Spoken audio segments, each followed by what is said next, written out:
नमस्कार मित्रों, ये मेरा वीडियो है एफडीआई इन डिफेंस के ऊपर। आज की तारीख है 15 जून 2014 रविवार। दूसरा वीडियो है।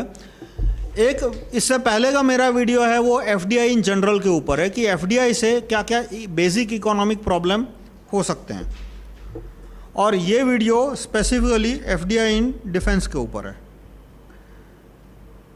अब जब एफडीआई के इकोनॉमिक नुकसान मैंने पहली वीडियो में एक्सप्लेन किया कि विदेशी $100 बिलियन लेके आता है, $50 बिलियन लेके आता है, उसमें तो कोई प्रॉब्लम नहीं है। उसने रिजर्व बैंक में जमा किए $100 बिलियन, $1 बिलियन, बदले में रिजर्व बैंक ने उसको 6,000 करोड़ रुपया दिया। लेकिन जब वो प्रॉफिट या कैपिटल को बेच के जब वापस ले जाना चाहता है, या कैपिटल गेन्स को जब वापस ले जाना चाहता है, तब रिजर्व बैंक को डॉलर देने पड़ेंगे, पर वो एक इकोनॉमिक इश्यू है। एफडीआई इन डिफेंस से क्या क्या प्रॉब्लम हो सकते हैं।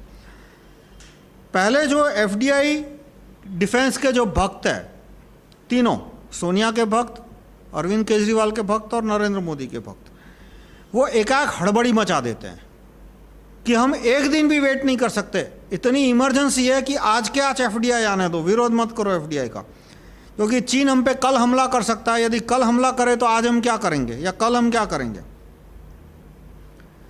यानी इतने साल से तो सोते रहे, लेकिन एक बहाना बना दिया कि भाई इतने साल से हम कहाँ पावर में थे। भाई पावर में नहीं थे तो अच्छे कानून की तो मांग कर सकते थे।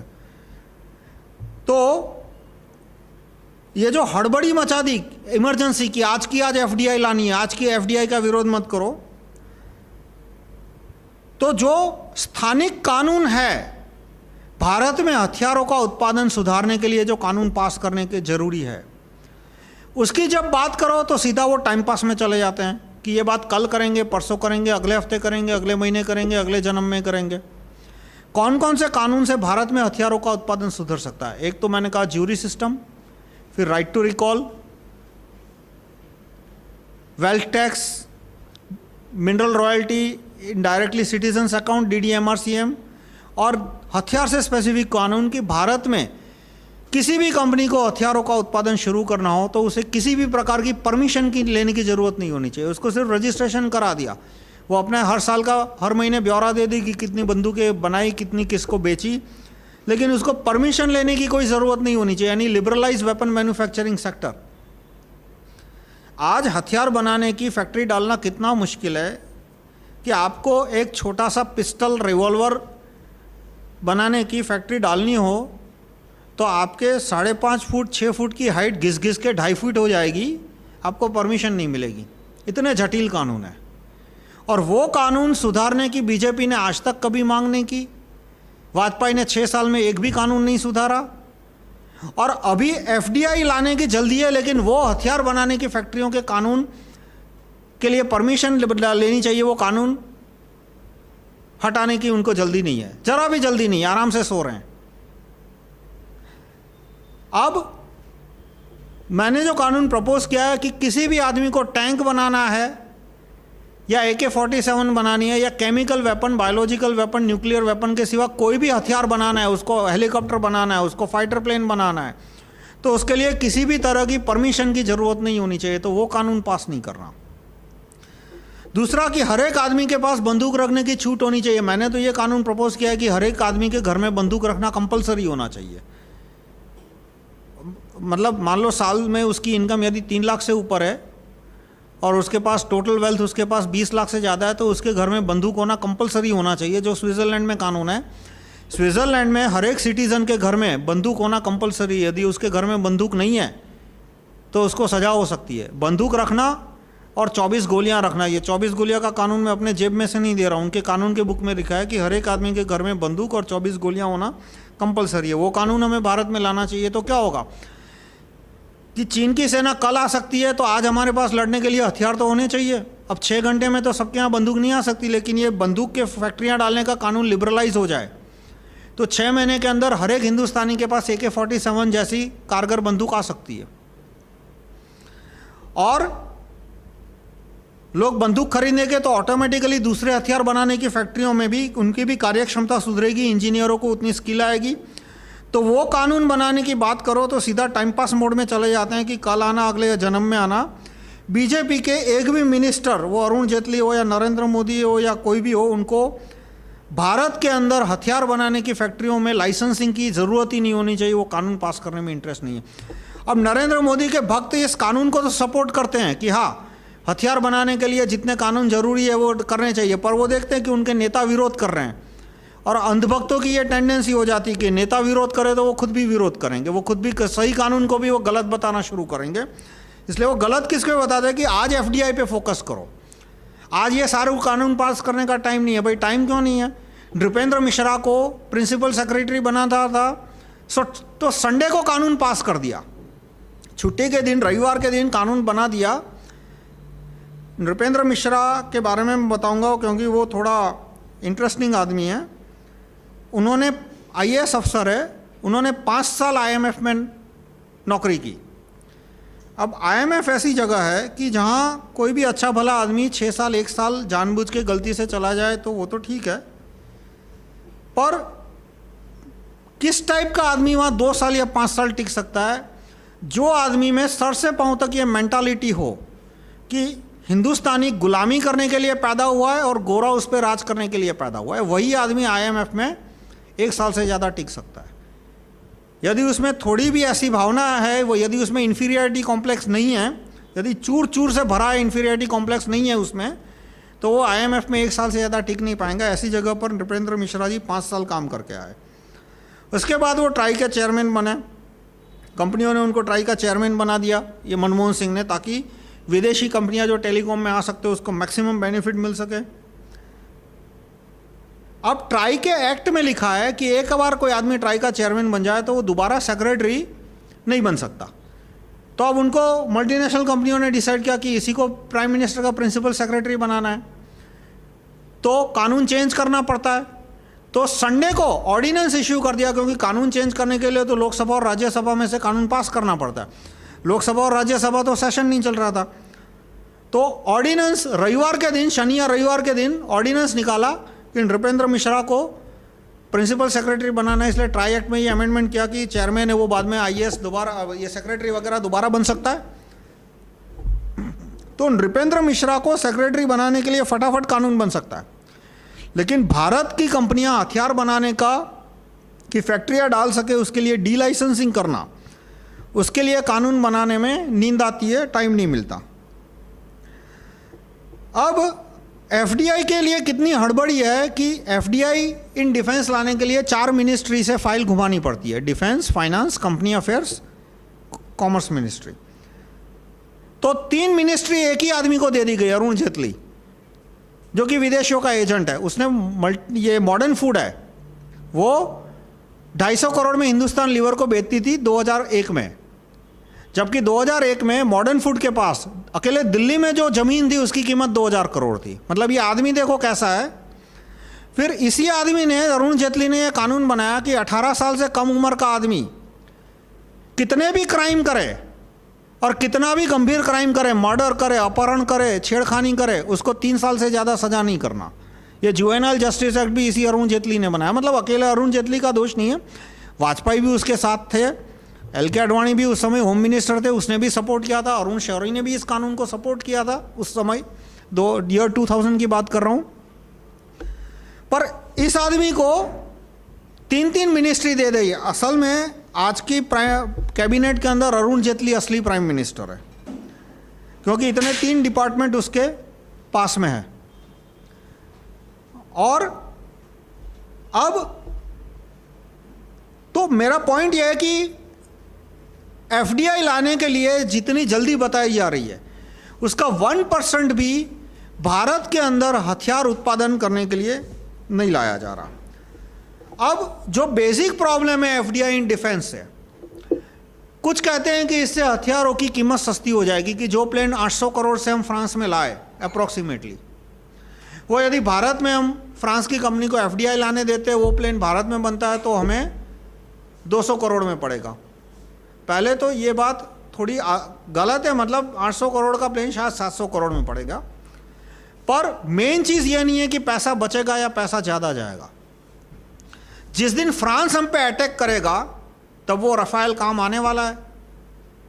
फिर ये आम आदमी पार्टी के भक्त या कांग्रेस के भक्त या मोदी के भक्त कहते हैं कि भाई फ्रांस हम पे कभी अटैक ही नहीं करने वाला। भाई आज से 250 साल पहले यदि इंग्लैंड हम पे अटैक कर सकता था तो आज तो दुनिया छोटी हो गई है।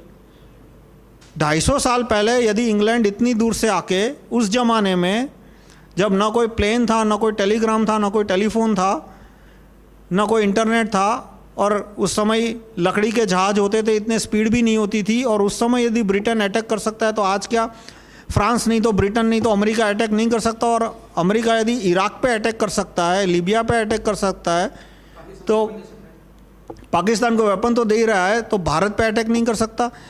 और फ्रांस की कंपनी है, वो फ्रांस की गवर्नमेंट के अंडर में आती है, और फ्रांस की गवर्नमेंट है वो नेटो के अंडर में आती है, और नेटो है वो अमेरिका के अंडर में आता है। तो जिस दिन अमेरिका नेटो को कहेगा कि फ्रांस का विमान नहीं उड़ना चाहिए, उस दिन फ्रांस का विमान भारत के अंदर जो है वो नहीं उड़ने वाला। यानी जिस दिन अमेरिका हम पे अटैक करेगा उस दिन फ्रांस का विमान जो खरीदा हुआ है या एफडीआई से बना हुआ है, दोनों विमान है वो उड़ने ही नहीं वाले। अब एक झूठा दिलासा दिया जाता है बार बार कि अमेरिका हम पे कभी अटैक करने ही नहीं वाला। जैसे एक ज़माने में ये कहते थे कि चाइना कभी हम पे अटैक करने ही नहीं वाला। क्या ज़रूरत है इतनी सारी मिलिट्री बनाने की? अब समझ में आया कि चाइना अटैक करने वाला है। वैसे ये बात राइट टू रिकॉल पार्टी के मैनिफेस्टो में, जो प्रिंटेड मैनिफेस्टो, उसमें तो 2012 में लिखी थी, लेकिन उसका जो फर्स्ट एडिशन है वो 2008 में निकला था। उसमें भी लिखा था कि ये 3 देश, अमेरिका, चाइना, और अमेरिका है वो इंग्लैंड से मिला हुआ है, चाइना है वो पाकिस्तान से मिल सकता है यानी, और सऊदी अरेबिया, ये हमारे दुश्मन देश है और ये हम पे डायरेक्टली या इनडायरेक्टली अटैक कर सकते हैं। जैसे सऊदी अरेबिया हम पे डायरेक्टली अटैक नहीं कर सकता, लेकिन वो पाकिस्तान के थ्रू कर सकता है। चाइना भी शायद हम पे डायरेक्टली अटैक ना करे, वो पाकिस्तान के थ्रू करे। अमेरिका भी हम पे डायरेक्टली अटैक ना करे, वो पाकिस्तान के थ्रू करे। जैसे कारगिल का युद्ध अमेरिका नहीं करवाया था, अमेरिका ने पाकिस्तान को पैसा दिया था कि जाओ कारगिल पे टूट पड़ो। क्यों? क्योंकि वाजपेयी ने पोखरण 2 किया था। उस समय मतलब आरएसएस में कुछ पेट्रियोटिक एलिमेंट है जिन्होंने वाजपेयी को दबाया, डराया, धमकाया। वाजपेयी को न चाहते हुए भी पोखरण 2 करना पड़ा। उन्होंने किया, इसलिए अमेरिका ने तय किया कि इसको सबक सिखाना है, इसलिए सरकार गिरा दी। सरकार गिराने के बाद पोखरण किया और ये कारगिल का युद्ध करवाया पाकिस्तान के थ्रू। और बाद में तो अमेरिका यदि पाकिस्तान के थ्रू आतंकवादी भेज सकता है, आईएसआई खड़ी कर सकता है, तो हम पे अटैक भी कर सकता है। तो जिस दिन अटैक किया उस दिन ना ये इंपोर्टेड वेपन काम आएंगे, ना ये एफडीआई वाले वेपन काम आएंगे। क्योंकि एफडीआई के वेपन है वो अमेरिका की कंपनियां बनाएगी, तो उसमें भी वो किल स्विच डाल के ही देगी। फिर जब किल स्विच की बात आती है तो भी यही कहते हैं मोदी भक्तों या अरविंद भक्तों की किल स्विच जैसी कोई चीज़ ही नहीं है, कोई कंपनी किल स्विच नहीं डालने वाली। भाई रशिया ने किल स्विच डाले थे इराक को जो हथियार बेचे थे, और रशिया ने स्पेयर पार्ट बेचने से मना कर दिया। जब अमेरिका ने इराक पे हमला किया था तब इराक के पास जो रशियन मिसाइल्स थे उनमें से आधे से ज़्यादा मिसाइल के उनके पास स्पेयर पार्ट्स नहीं थे। रशिया ने उनको आखिरी मोमेंट पे स्पेयर पार्ट नहीं बेचे। तो यदि रशिया इस तरह से मुकर सकता है, और 1962 में जब चाइना ने वॉर किया था तभी भी रशिया मुकर गया था, रशिया ने हमारी मदद नहीं की थी उस समय। तो ये मानना कि जिस दिन अमेरिका हम पे हमला नहीं करेगा वो भी बेवकूफ़ी है। अमेरिका हमला करेगा उस दिन ये रफाल का प्लान हो या ब्रिटेन का जैगुआर वो काम आएगा, ये भी बेवकूफ़ी है। हमारे बनाए हुए हथियार ही काम आएंगे उस दिन। जिस दिन हम पे अमेरिका अटैक किएगा, जितने हथियार हमने बनाए हैं वो काम आएंगे, बाकी एक भी हथियार काम नहीं आने वाला। तो ये एफडीआई की बात अंत में किस तरह की है कि एक बकरी थी, उसके पीछे एक भेड़िया पड़ा था। तो बकरी को कहा जाए कि ये भेड़िए से बचना है तो कसाई के पास चले जाओ, कसाई तुम्हें इस भेड़िए से बचाएगा। इस तरह की बात है कि चीन हम पे हमला करने वाला है, पाकिस्तान हमला करने वाला है, इसलिए हम कहते हैं कि चलो अमेरिका की शरण में चले जाते हैं या जापान की शरण में चले जाते हैं। तो भाई जिस दिन अमेरिका अटैक करेगा उस दिन कौन बचाएगा? और लोकल वेपन मैन्युफैक्चरिंग की बात जब करते हैं तो उसके लिए जो कानून सुधारने की बात है उसमें टाइम पास आता है। मैं आपको रिक्वेस्ट करूंगा, आप वीके सिंह की एक वीडियो देखिए। ये एक यूआरएल है, ये टाइनी यूआरएल है, पहली वीडियो है tinyurl.com/rtrgrp RTGRP right to recall group 0003। ये आप URL टाइप करना, आपको सिंह साहब की एक वीडियो देखने मिलेगी जहां उन्होंने कहा है कि भारत के अंदर हथियार बनाने की जो फैसिलिटीज़ है उसको सुधारने के इतने सारे ज़रूरत है और अपॉर्चुनिटी है, वो हम नहीं कर रहे और FDI को कर रहे हैं। अब ये वीडियो उनके मिनिस्टर बनने के बाद की है, पहले की मुझे ठीक से नहीं पता, शायद 30 मई की है, यानी उनके मंत्री बनने के बाद की। और उन्होंने ये वीडियो दी, उसके जवाब में अरुण जेटली ने उनके खिलाफ सुप्रीम कोर्ट में एफिडेविट फाइल करा दी। जो एफिडेविट में लिखा है कि VK सिंह ने जानबूझ के जो अभी सेना के वर्तमान जनरल है COSS है उसके खिलाफ, या वो उसके मतलब इनको दबाने के लिए अरुण जेटली ने एफिडेविट फाइल करा दी। और दूसरी ये वीडियो है जो कि एयरफोर्स को कंपेयर करती है, क्योंकि अभी जो युद्ध होगा उसमें सबसे ज़्यादा इम्पोर्टेंट काम रहेगा एयरफोर्स का। तो ये 3 URL है जो कि चाइना, अमेरिका और भारत के वीडियो को ये एयरफोर्स को कंपेयर करता है। तो इस तरह से मेरा जो पॉइंट है वो ये है कि जो FDI करने वाले हैं, FDI की वाहवाही करने वाले हैं, उनकी नीयत क्या है। वो कहते हैं कि वो भारत में भारत की रक्षा करना चाहते हैं। हथियार इंपोर्ट भी कर सकते हो, FDI से भी कर सकते हो। कहते हैं कि FDI आएगा तो खर्चा कम हो जाएगा। पहले खर्चा कम नहीं होने वाला। क्यों? क्योंकि राफेल का प्लेन, उसकी प्रोडक्शन कॉस्ट तो 100 करोड़ ही है, तो भी भारत को 800 करोड़ में खरीदना पड़ रहा है। प्रोडक्शन 100 करोड़ है तो 150 करोड़ में क्यों नहीं बेचता? क्योंकि ये सारी मोनोपोली आइटम है। Cost of production, monopoly item में कॉस्ट ऑफ प्रोडक्शन कितनी भी कम हो जाए, जीरो हो जाए, सेलिंग प्राइस कम नहीं होती। कॉम्पिटिटिव मार्केट हो जहाँ पे बहुत सारे सप्लायर हो, वहीं पे दाम कम होते हैं। जैसे कि मोबाइल फ़ोन, तो मोबाइल फ़ोन बनाने की वाली पूरी दुनिया में 100 कंपनियाँ हैं, तो फटाफट दाम कम हो रहे हैं। लेकिन दवाइयाँ, जब तक पेटेंट चलता है तब तक दवाई बनाने वाली एक ही कंपनी है, क्योंकि पेटेंट की उसकी मोनोपोली है। तो उसकी प्रोडक्शन कॉस्ट है, उसका सारा, उसका रिसर्च का, क्लिनिकल ट्रायल का सारा खर्चा तो अमेरिका की मार्केट से उसको एक ही साल में मिल जाता है। और उसकी प्रोडक्शन कॉस्ट होती है 2 रुपये 5 रुपये, तो भी वो दवाइयाँ अमेरिका में 200-300 रुपये में बिकती है, इंडिया में भी मिनिमम 100-150 रुपये में बिकती है। क्यों? क्योंकि मोनोपोली आइटम है वो। क्यों अपना पैसा आपका वो क्यों दाम कम करेगा? तो लॉकहीड मान लो यहाँ आके मिसाइल बनाती है, क्रूज मिसाइल, तो वो क्रूज मिसाइल पूरी दुनिया में 3-4 कंपनियाँ ही बना सकती है। एक तो चाइना की, एक तो रशिया की। रशिया की इतनी अच्छी नहीं है, चाइना की भी इतनी अच्छी नहीं है। बाकी हम कहे फ्रांस, ब्रिटेन, अमेरिका, 3 देश हमने गिना दिए, लेकिन वो तीनों देश नेटो के अंडर में आते हैं। और नेटो का जो डिसीजन होता है वो वहाँ की डिफेंस की कंपनियों को फॉलो करना पड़ता है। तो इस तरह से हम गिनाने के लिए 10 देश गिना सकते हैं कि जर्मनी को गिना दिया, बेल्जियम को गिना दिया, ये स्वीडन को गिना दिया, या अमेरिका है, कनाडा है, लेकिन वो सारे नेटो अम्ब्रेला के अंदर आते हैं। तो इफेक्टिवली एक ही प्रोड्यूसर हुआ, यानी वो प्रोड्यूसर है वो मनमाना दाम लेने वाला है, क्योंकि उसके सामने कोई कंपटीशन नहीं है। तो हमने इंडिया में उसको फैक्ट्री डालने दिया, उससे उसकी कॉस्ट ऑफ प्रोडक्शन मान लो कम हो गई, तो उससे सेलिंग प्राइस उसकी कम नहीं होने वाली। दूसरा, कॉस्ट ऑफ प्रोडक्शन उसकी भी कितनी कम होगी, क्योंकि सारे जो मेजर कैपिटल इक्विपमेंट है वो तो उसको अमेरिका से ही लाने हैं।